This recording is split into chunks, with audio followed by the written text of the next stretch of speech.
അസ്സലാമു അലൈക്കും വറഹ്മത്തുള്ളാഹി വബറകാതുഹു. പ്രിയമുള്ളവരെ, അൽഹംദുലില്ലാ, വളരെ സന്തോഷകരമായൊരു ദിനത്തിലാണ് നമ്മളുള്ളത്. ഈ വിശുദ്ധ റമദാനിലെ ആദ്യത്തെ വെള്ളിയാഴ്ചയിലേക്ക് നമ്മൾ പ്രവേശിച്ചിരിക്കുകയാണ്. ഈ സമയം ഒരുപാട് അനുഗ്രഹ വർഷങ്ങളുണ്ടാകുന്ന സമയങ്ങളാണ്.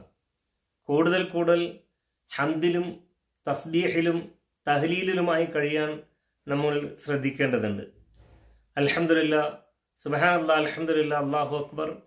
അതോടൊപ്പം തന്നെ മൻ സല്ല അലിയ സ്വലാത്തൻ സല്ലല്ലാഹു അലൈഹി അശറ എന്ന് നബി മുസ്തഫ റസൂലുള്ളാഹി സല്ലല്ലാഹു അലൈഹി വസല്ലം തനിക്ക് വേണ്ടി നടത്തുന്ന പ്രാർത്ഥന അഥവാ സലാത്തിനെ സംബന്ധിച്ച് സൂചിപ്പിച്ചിട്ടുണ്ട്.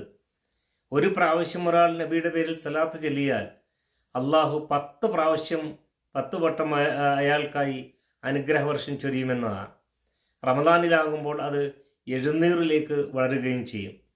അപ്പോൾ കൂടുതൽ പ്രാർത്ഥനാനിരതരായി കഴിയുവാൻ നമുക്ക് കഴിയേണ്ടതുണ്ട്.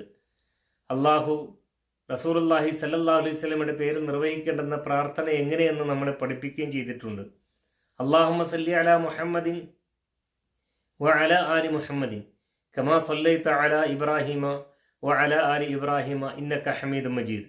അല്ലാഹുമ്മ വബാരിക് അലാ മുഹമ്മദിൻ വ അലാ ആലി മുഹമ്മദിൻ കമാ ബാറക്ത അലാ ഇബ്രാഹിമ വ അലാ ആലി ഇബ്രാഹിമ ഇന്നക ഹമീദും മജീദ് എന്നതാണ് അതിൻ്റെ സമ്പൂർണ്ണമായ രൂപം. കൂടുതൽ നമ്മൾ സലാത്തിലും പ്രാർത്ഥനകളിലുമൊക്കെ നിരതരാകാൻ പ്രത്യേകം ശ്രദ്ധിക്കണം. രാവിലെ നന്നായി കുളിച്ചൊരുങ്ങി നല്ല വസ്ത്രമണിഞ്ഞ് സുഗന്ധമണിഞ്ഞ് നേരത്തെ കാലത്തെ പള്ളിയിലേക്കെത്തി ഒന്നാമത്തെ സഫിലെത്തിച്ചേർന്നു തഹിയ്യത്ത് നമസ്കാരം നിർവഹിച്ച് കൂടുതൽ ഖുർആൻ പാരായണത്തിൽ വ്യാപൃതമാകാനും ഖത്തീബത്തി ഖുതുബ നിർവഹിക്കുമ്പോൾ സശ്രദ്ധം അത് കേൾക്കുകയും ഉൾക്കൊള്ളുകയും ചെയ്തുകൊണ്ട് ഇമാമിനോടൊപ്പം ജുമഅ നമസ്കാരം നിർവഹിച്ച് പിന്നീട് അള്ളാഹു തീരുമാനിച്ചതുപോലെയും അള്ളാഹു നിർദ്ദേശിച്ചതുപോലെയും വീണ്ടും ഈ ദുനിയാവിലെ അനുഗ്രഹ വർഷങ്ങൾ ഏറ്റുവാങ്ങുന്നതിനും നിങ്ങളുടെ മറ്റു തൊഴിലിലേക്കും ഇറങ്ങിക്കൊള്ളൂ എന്ന് സൂചിപ്പിച്ചതുപോലെ വിജയകരമായി ഈ ജുമഅ ദിവസത്തെ പൂർത്തീകരിക്കാൻ നമുക്ക് കഴിയണം. ജുമയിലെ വളരെ പ്രധാനപ്പെട്ട ഒരു സമയമുണ്ട്. ആ സമയവും നമ്മുടെ പ്രാർത്ഥനയും ഒത്തുവന്നാൽ ഏറ്റവും വലിയ സൗഭാഗ്യമാണ്. അത് ഏത് എന്ന് കൃത്യമായും ക്ലിപ്തമായും പറയപ്പെട്ടിട്ടില്ല.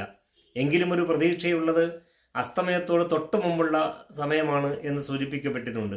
അതുകൊണ്ട് ഈ ദിനം മുഴുവനും കൂടുതൽ പ്രാർത്ഥനാനിരതമായി കഴിയുവാൻ നാം ഓരോരുത്തരും യത്നിക്കുകയും ശ്രദ്ധിക്കുകയും ചെയ്യുക.